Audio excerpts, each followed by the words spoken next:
Hello, hi, Hellfire695 here, and I've been in a bit of a thoughtful mood lately, so I wanted to do a video on life. You know, life can be very depressing at times, it can really get you down. But there's so many things that people don't realize about life. And the fact is that when it comes down to it, there's so many things that don't matter. Like money. People spend their entire lives chasing after more money. And it's like a dog chasing cars. You're never going to get enough. Never. To be honest with you, what I think about money is that, as long as you have enough to survive and enjoy yourself a little bit, you're fine. You don't need these big fancy cars and these big fancy houses. Because in the end, what's it matter if you have a big fancy car and a big fancy house? Seriously, what's it matter? It doesn't. Just like you see these guys and they're always trying for all the hot girls and everything like that. And honestly, for me, I think hot girls are just there to be like a tease. You know you're never going to get it.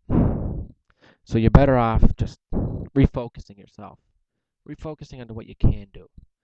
Because in the end, if you get all the hot chicks or not, it doesn't matter either. As long as you can find one girl to have a relationship with, that's all you need is one. That's it. To have a real relationship. And all this propaganda and stuff in our society and the way movies portray relationships, it's completely wrong. I mean, most guys, when they become a girl's boyfriend,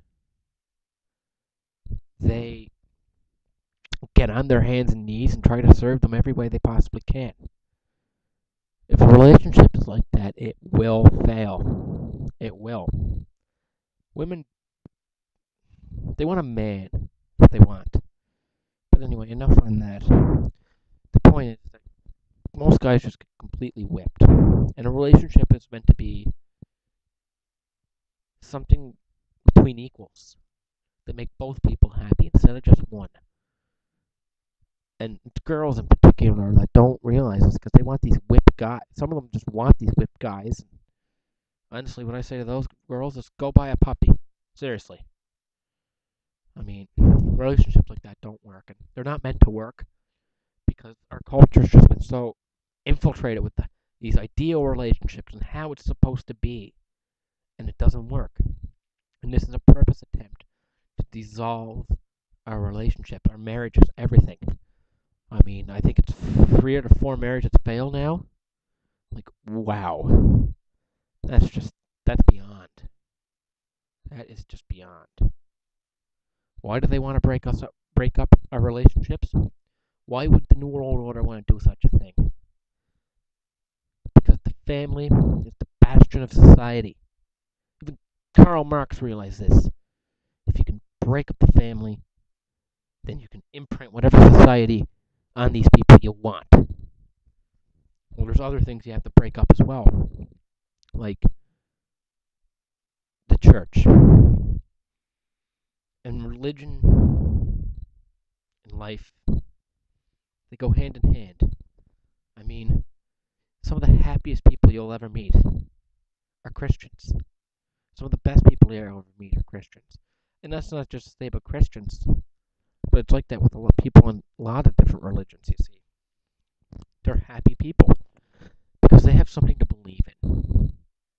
And that's something the New World Order has taken away from people. They want us to believe in nothing. Because when we believe in something makes you strong, it empowers you. I mean, there's 3 religions they want to focus their attack on. Islam, Judaism, and Christianity. Because they are the 3 biggest, most organized religions in the world. And all 3 of them have a very clear and very similar picture of the end times. I mean, the Jews got the book of Daniel and the book of Ezekiel. Christians have the book of Revelations. And there's another book in the Quran, but I don't know the name of it. where they tell of the end times as well. And their biggest fear is that Christians will see the New World Order as the beginning of the end times, and they will try to resist. And you know what? They more than likely will. So that's why they always launch these attacks on the Catholic Church. Okay, but I don't really consider the way the Catholic Church is organized, that's not Christianity. I mean, where in the Bible have you ever read the word Pope? Where in the Bible have you ever heard the word purgatory? And about the Bible, so many people try to discredit the Bible, while they incredit things like the Mayan calendar. Okay? Well, I've never heard an atheist argue on one point. They've never argued the Bible on prophecy.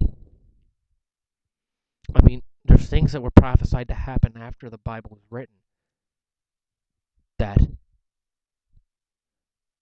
have happened long after the Bible's been written.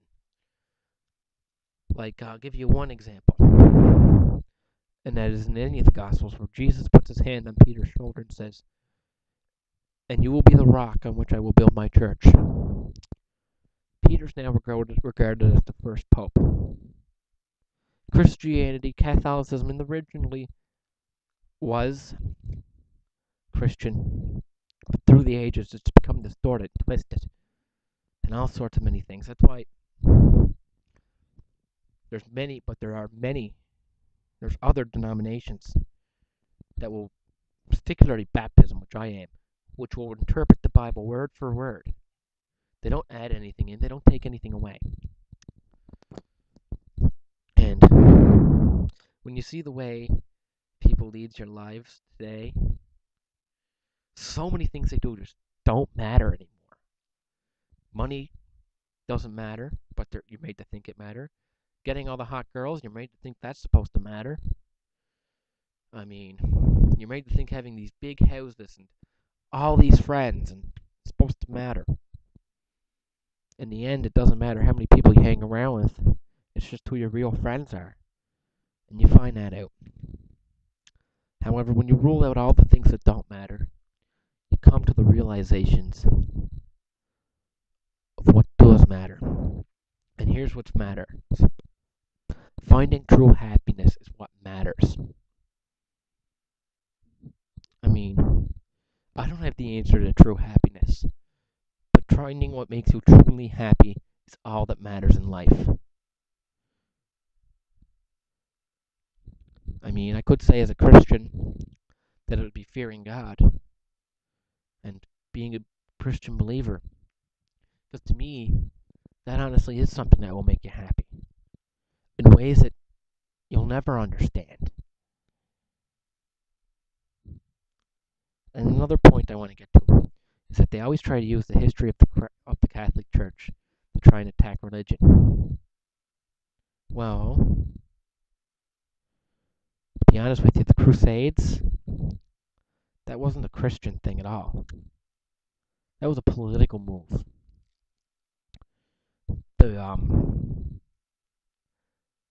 That's one. I mean, why do you think the Reformation happened? Because people at the time were being manipulated because they weren't allowed to read the Bible. It wasn't Catholic. It wasn't Christianity itself. It was what the people had done to it. The Bible itself is an excellent thing. Religion in itself isn't bad. It does have many good things. It's just the way that man twists it. Anyway, that's just a couple of thoughts I had on life, so peace out. Thank you very much for watching the video, and feel free to leave any comments.